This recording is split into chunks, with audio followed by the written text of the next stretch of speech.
대림절 세 번째 주일입니다. 예수님께서는 이미 2000년 전에 이 땅에 오셨지만 그럼에도 불구하고 우리가 그분이 오심을 또한 기다리는 것은 우리가 영원한 멸망으로 가야 했던 존재 아닙니까?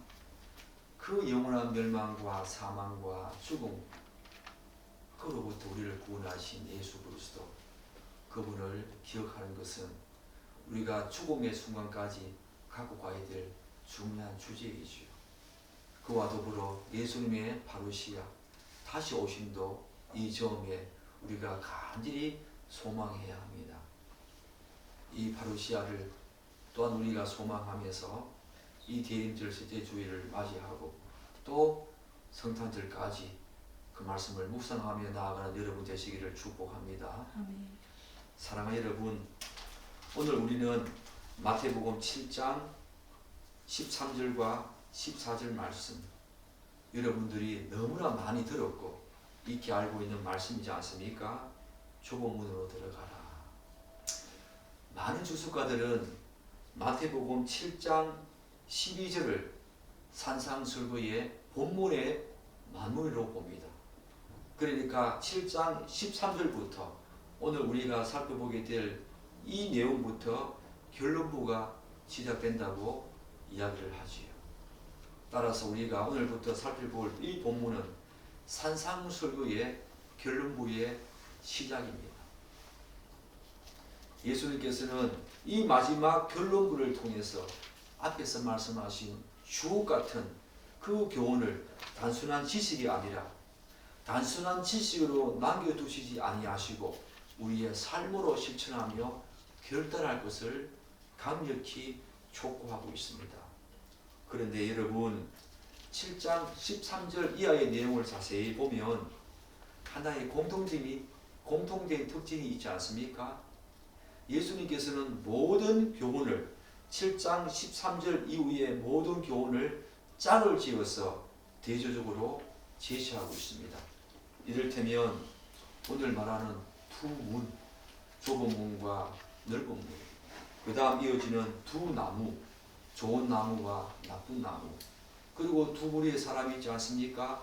주님의 뜻대로 행하는 자와 그렇지 않은 자, 그리고 결론부 말미에서는 두 기초, 반석 위에 지은 집과 모래 위에 지은 집을 대조적으로 말씀하십니다. 물론 이와 같은 대조법은 구원과 생명의 길에는 결코 중간지대가 없다. 두 가지만을 가지고 극단적인 두 가지만을 가지고 대조 비교하고 있다는 것은 우리의 구원과 생명에는 결코 중간지대가 없다는 것입니다. 회색지대가 없다는 것입니다. 그것을 강조하기 위함이지요.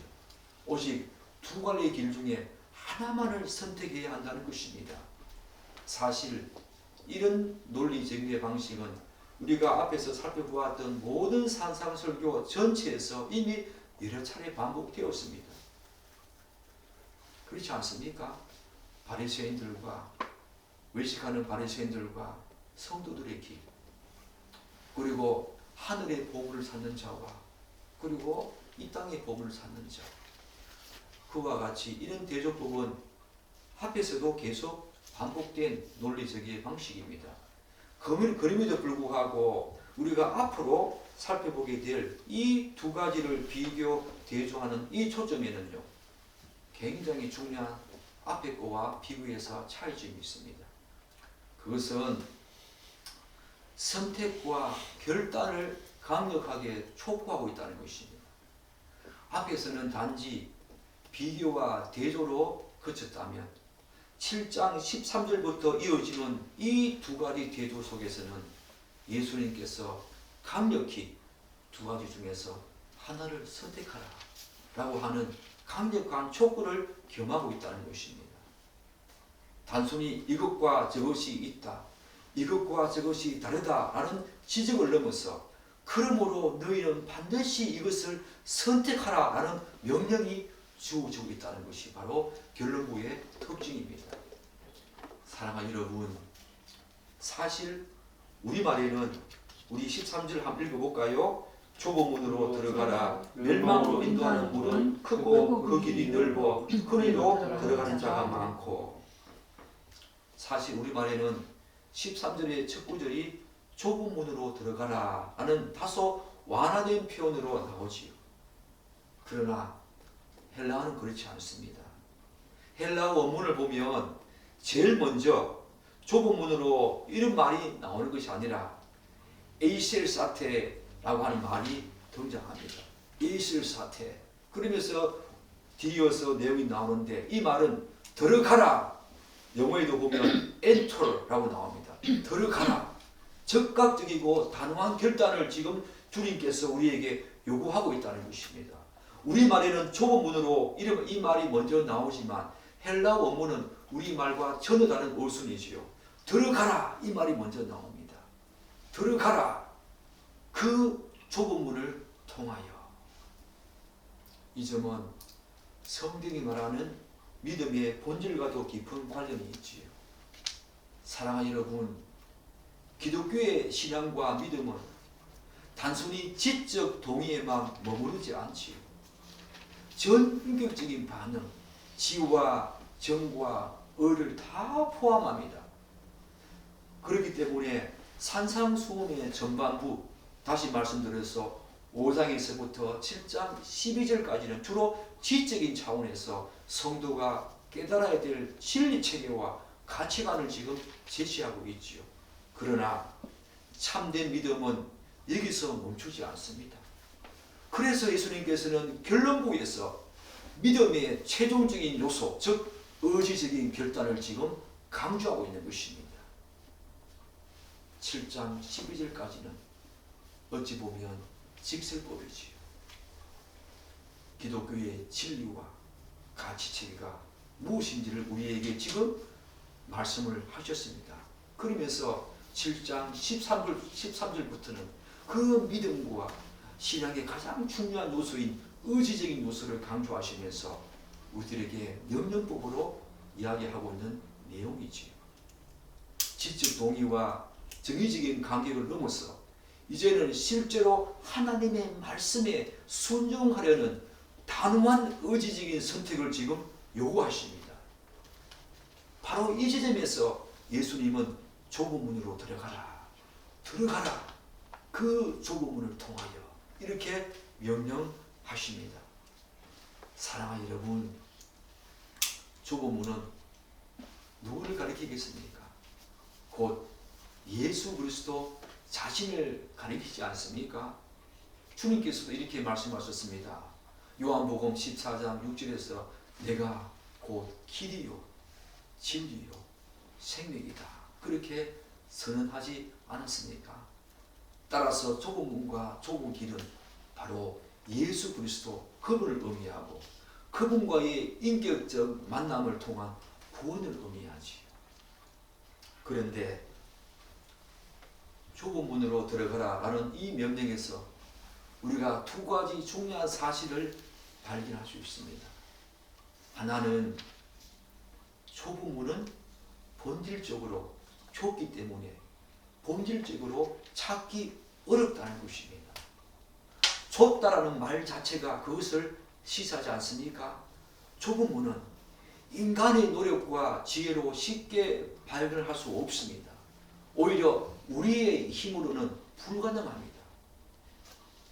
그러나 한 가지 오해에서는 이 좁은 이 말을 한 가지 오해해서는 안 될 중요한 내용이 있습니다. 그것은 14절 한번 보십시오. 생명으로 인도하는 문은 좁고 길이 협착하여 찾는 자가 적다. 여기에 좁고 협착하다라는 말이 나오지요. 이때 찾는 자가 적다라는 말은 그것을 찾아내는 자들이라고 해석해야 본문의 의미에 더 부합합니다. 우리말에는 찾는 자가 적다 이렇게 말하고 있지만 헬라 원문을 보면 오히려 그것을 찾아내는 자들이 적다라고 하는 것이 더 본문의 의미에 부합합니다. 결국 생명으로 인도하는 문은 좁고 협착하여 찾는 자가 적다라는 이 말은 생명으로 인도하는 문, 곧 하나님의 나라는 하나님의 은혜로 발견 가능하지만 좁다라는 말 속에 우리의 힘으로는, 우리의 노력과 능력으로는 도저히 그 문을 찾을 수 없습니다. 하나님이 우리에게 계시해 주셔야 하고 하나님의 은혜로 발견 가능하지만, 그러나 그 문을 끝까지 찾아내고자 하는 자가 적다는 것입니다. 찾는 자가 적다, 이 말은 그 문을 끝까지 찾아내고자 하는 자가 적구나 라고 하는 예수님의 말씀입니다. 그래서 예수님께서는 구하라, 찾으라, 문을 두드리라 라고 말씀하신 것이죠. 그러니까 마태복음 7장 7절과 오늘 우리 본문 13절과 14절은 너무나 깊은 연관성이 있습니다. 예수님께서 구하라, 찾으라, 문을 두드리라 이 말씀을 하신 이유가 끝까지 찾아내는 자가 적기 때문에 끝까지 구하고 찾고 문을 두드리라 그렇게 말씀하시는 것입니다. 단지 기도의 끈질기 있음, 그렇게 구하면 하나님께서 반드시 주신다 그런 의미가 아니라 전체 산상수교 문맥 속에서 구하라, 찾으라, 문을 두드리라 이 말은 좁은 문이고 좁은 길이기 때문에 찾아내는 자가, 끝까지 찾아내는 자가 적다는 것입니다. 그래서 반복해서 구하고 찾고 문을 두드리라는 것을 예수님께서 강조하고 있지요. 둘째, 우리가 좁은 문으로 들어가라 라는 말 속에서 우리가 염두에 두어야 될 굉장히 중요한 의미가 있습니다. 좁은 문으로 들어가는 것은 찾아내기도 힘들지만 하나님의 은혜로 가능하지만, 좁은 문으로 들어가는 길은 시작부터가 쉽지 않다는 것입니다. 문도 그렇고 길도 그렇다는 것입니다. 이런 좁은 문과 반대되는 멸망으로 인도하는 문의 특징인 넓다라는 말의 의미를 보면 잘 알 수 있지요. 잘 알다시피 넓다라는 의미는 어떤 의미겠습니까? 편안하고 수월하다는 것입니다. 반대로 좁은 문은 그 자체가 좁고 길도 협착하다고 말합니다. 따라서 좁은 문은 단순히 입술의 고백만으로 들어갈 수 있는 길이 아니고 문이 아닙니다. 삶 전체에 반향전향과 철저한 요구가 결단이 있어야만 들어갈 수 있고 그 길을 갈 수 있습니다. 여기서 한 가지 염두에 둬야 될 내용이 있습니다. 사랑하는 여러분, 여기서 좁고 협착하다는 말은 이 문을 들어선 그 길은 원래부터 설계상 좁고 그 길로 정해진 순간부터 압박을 전제로 한다는 거, 그걸 기억해야 됩니다. 즉 생명으로 가는 길은 선택하는 그 순간부터 이미 압박을 전제합니다. 따라서 예수님께서는 지금 이 길을 가면 고난이 생길 것이다 라고 말하는 것이 아니라, 그 길이 좁고 생명으로 인도하는 문은 좁고 협착하다 이 말은 그 길을 선택하는 순간부터 이미 압박을 전제하고 있기 때문에 예수님께서는 지금 이 길을 가면 고난이 생길 것이다 그런 말이 아니라 이 길은 원래 그런 길이다 라고 지금 말씀하고 있다는 거 기억해야 합니다.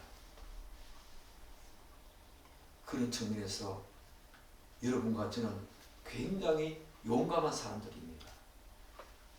그 길을 가는 중간중간 중에 고난을 만나는 것이 아니라 그 길 자체가 고난입니다.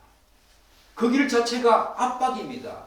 예수님께서 이 말씀을 하시는 가장 기저에 깔린 그 길과 그 문의 특징은 이미 그것을 전제하고 있다는 것, 여러분들은 기억해야 합니다. 그럼에도 불구하고 우리는 그런 고난과 역경을, 고통을 싫어하지요.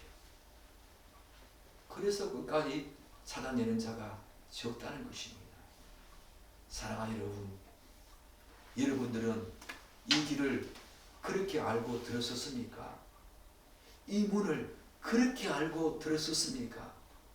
이미 그 문과 그 길은 고난과 역경과 고통을 전제합니다. 가는 길 속에서 종종 고난을 만나는 정도가 아니라 그 길 자체가 고난 그 자체입니다. 우리는 끝까지 그 길을 가야 합니다.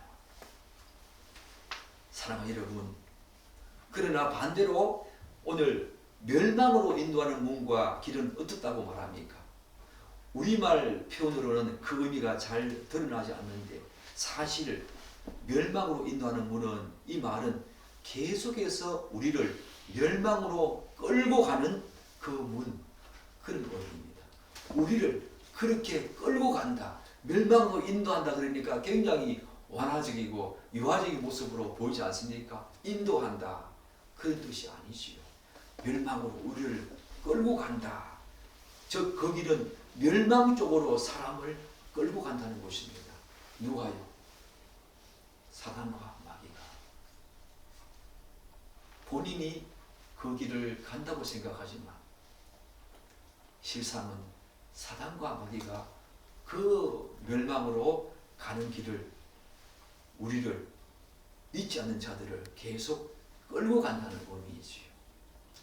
사랑하는 여러분, 그렇다면 좁은 문을 선택하고 좁은 길을 간다는 것은 구체적으로 무엇을 의미합니까?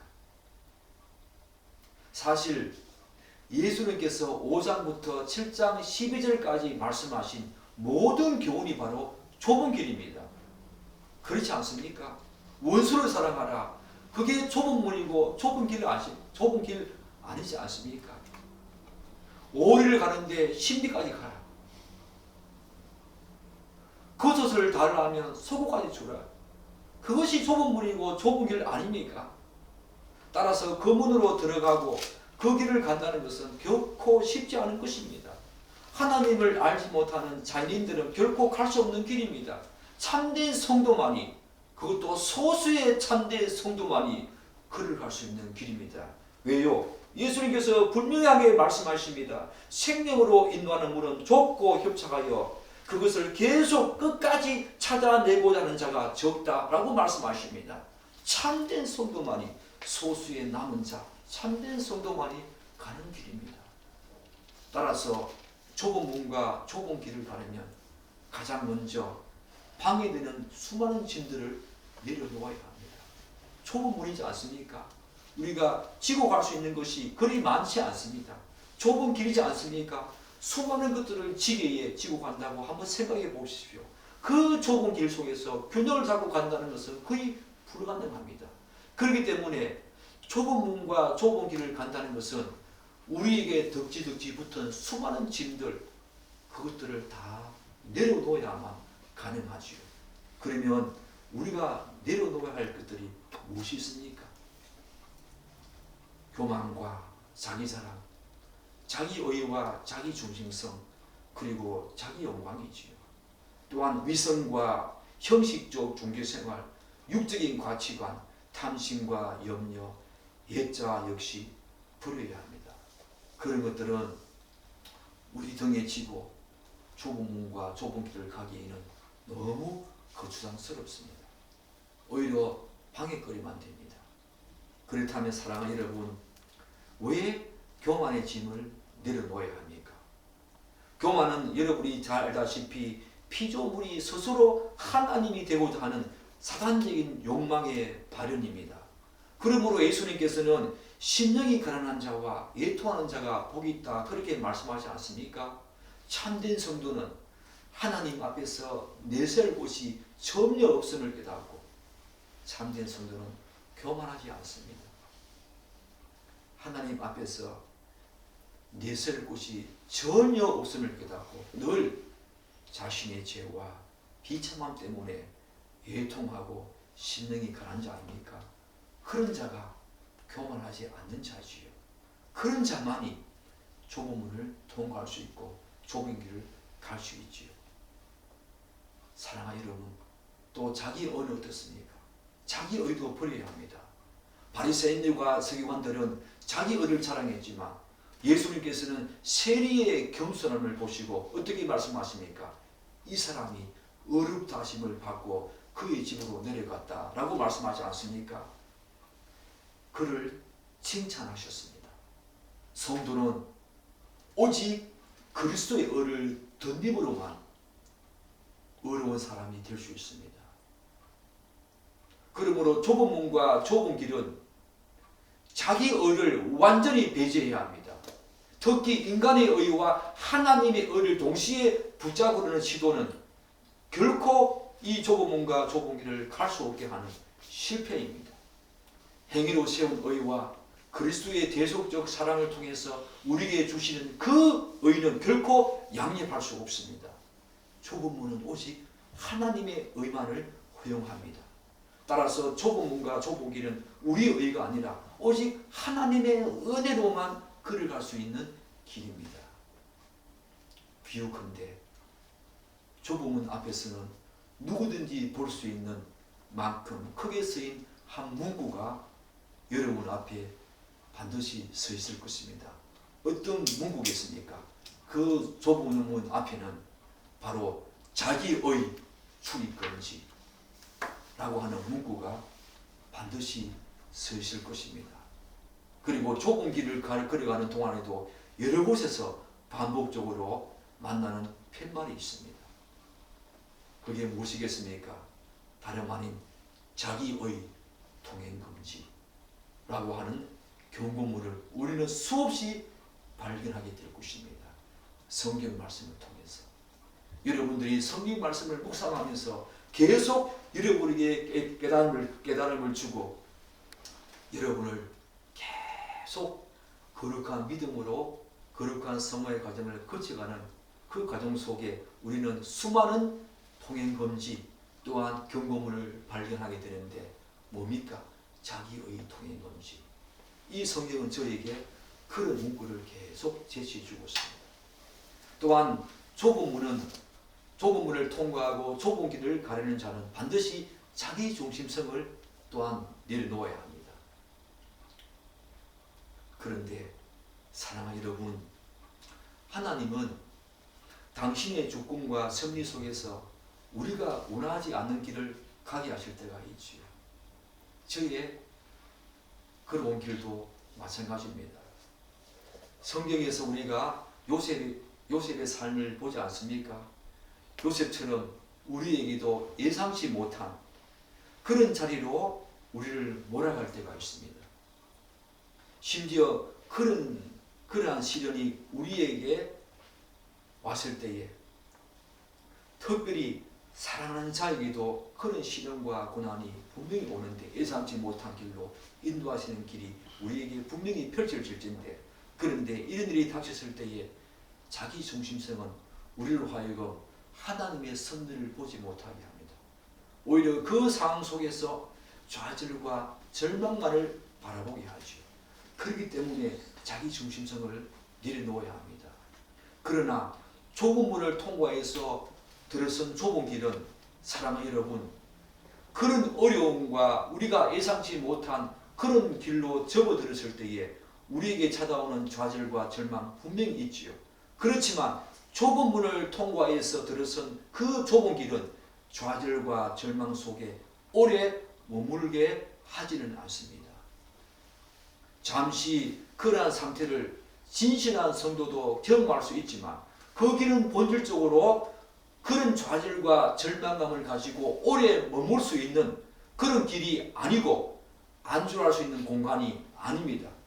따라서 좁은 길을 지혜롭게 걸어가는 사람은 최선의 방법은 하루빨리 어제의 그 아픔과 슬픔을 겪고 후를 털고 일어나야 합니다.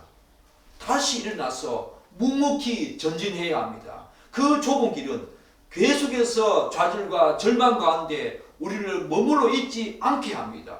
머물러 있을 수 있는 공간도 아닙니다. 이 길은 우리가 첫 발을 내딛는 그 순간부터 영생과 생명의 종착지를 향해서 끊임없이 걸어가야 하는 길입니다. 그래서 제가 서두에 말씀드린 것처럼 이 좁은 길은 이미 협착한 것이 전제되어 있습니다. 그 길 자체가 고통의 길이고 고난의 길입니다. 우리는 이 사실을 분명히 알고 그 좁은 문으로 들어섰고 그 길을 가야 합니다.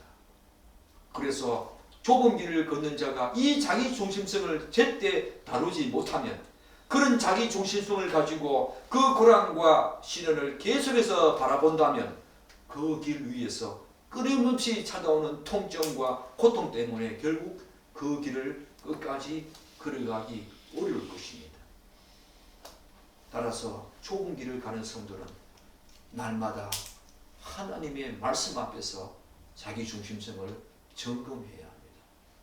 이 병이 드러날 때마다 모든 것을 고치시는 여호와 라파, 그분 앞에 철저하게 치료를 받고 다시 그 길을 가야 합니다.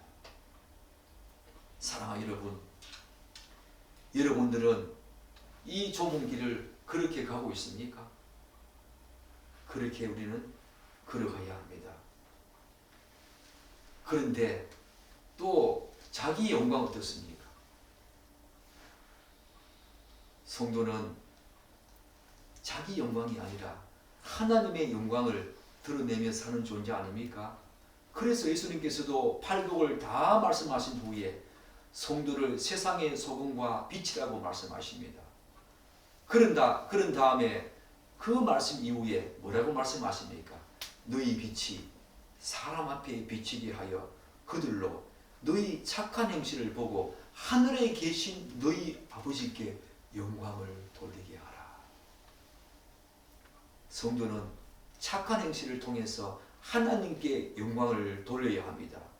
그것을 통해서 자신의 영광을 추구해서는 안 된다는 것입니다. 아무리 사람들이 성도를 높이고 그런 착한 행실을 드러낸 자신을 높이고 칭찬한다고 하더라도 성도는 여전히 상하고 가난한 심령을 발견하며 하나님 앞에서 애통해야 합니다.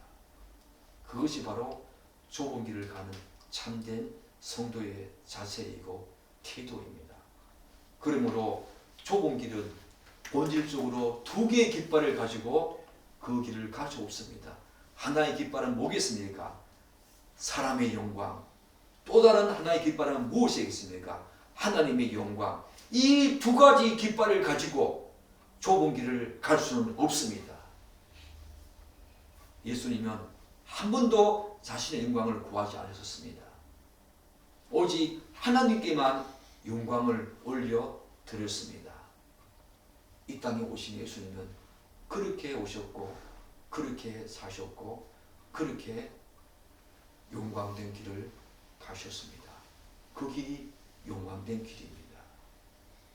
우리는 두 가지 깃발을 들고 그 좁은 길을 가려고 하는 마음이 있을 때마다 하나님의 영광에 이 깃발만을 높이 지켜들어야 합니다.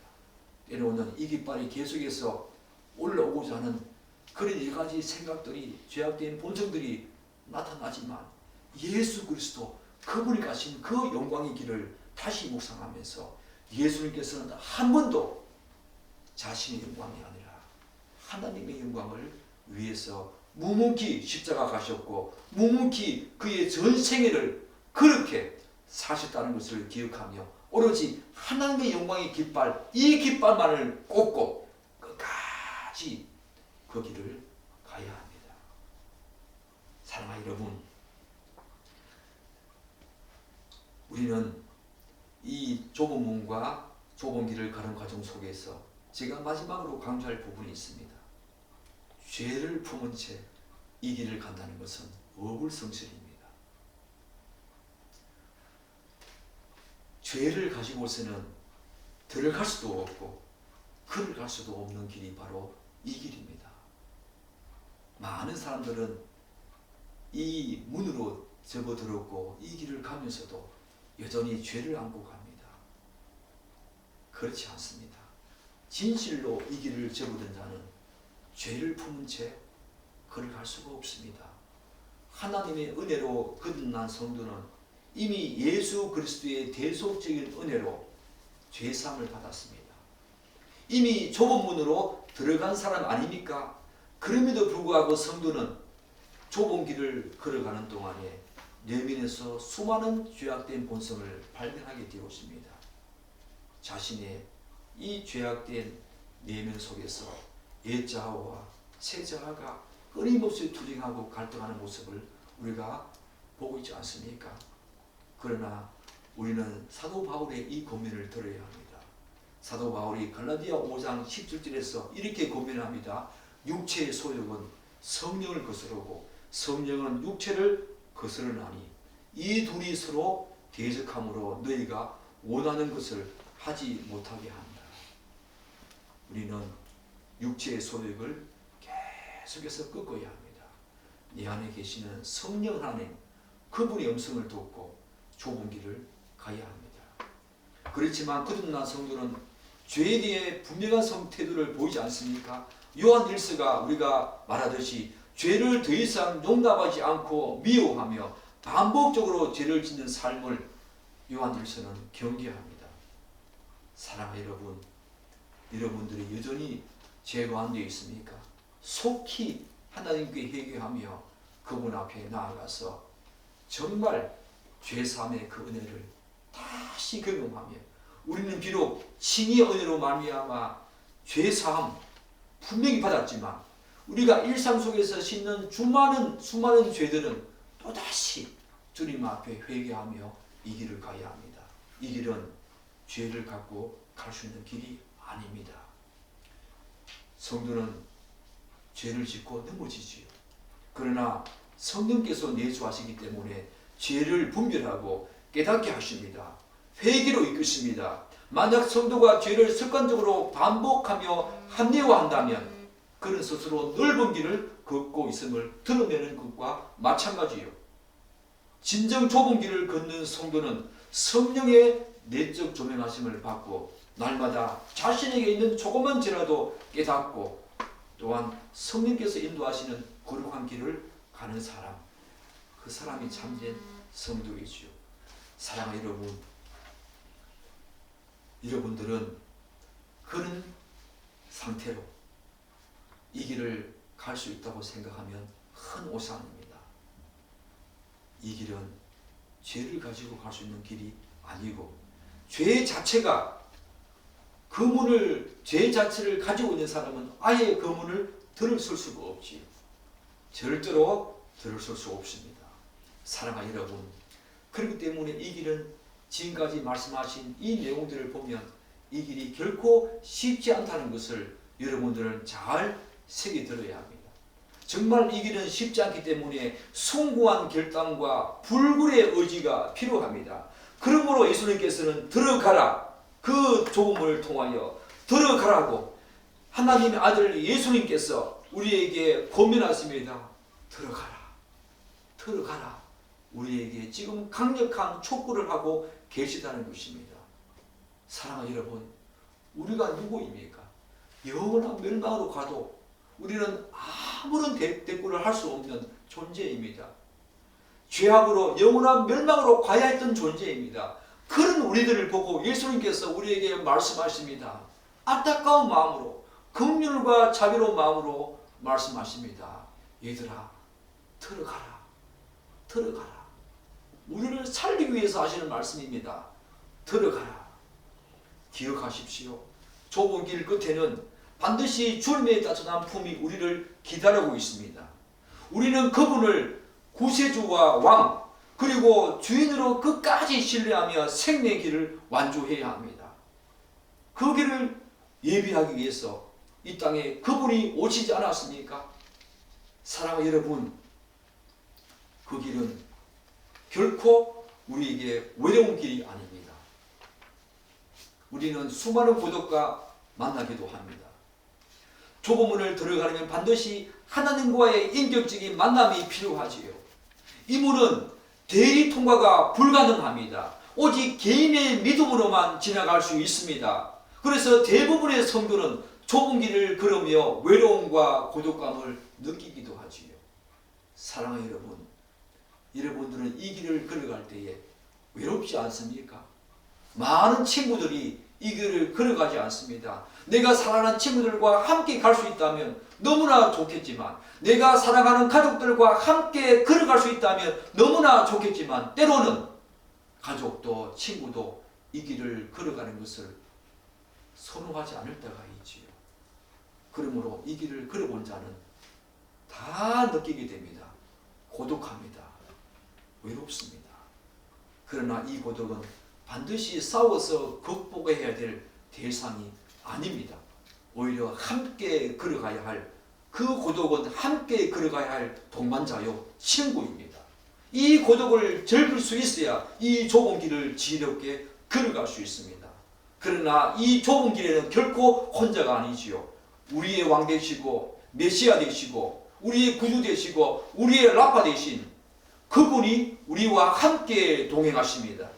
또한 때로는 밤하늘의 별들과 하나님이 창조하신 대자연이 우리의 길동무가 되어주는 길이 바로 이 좁은 길입니다. 좁은 길은 고독하지만 동시에 은혜로운 길입니다. 여러분들은 이 길을 가면서 이 길이 참으로 고독하고 외로운 길이지만 은혜의 길임을 여러분들은 발견하셨습니까?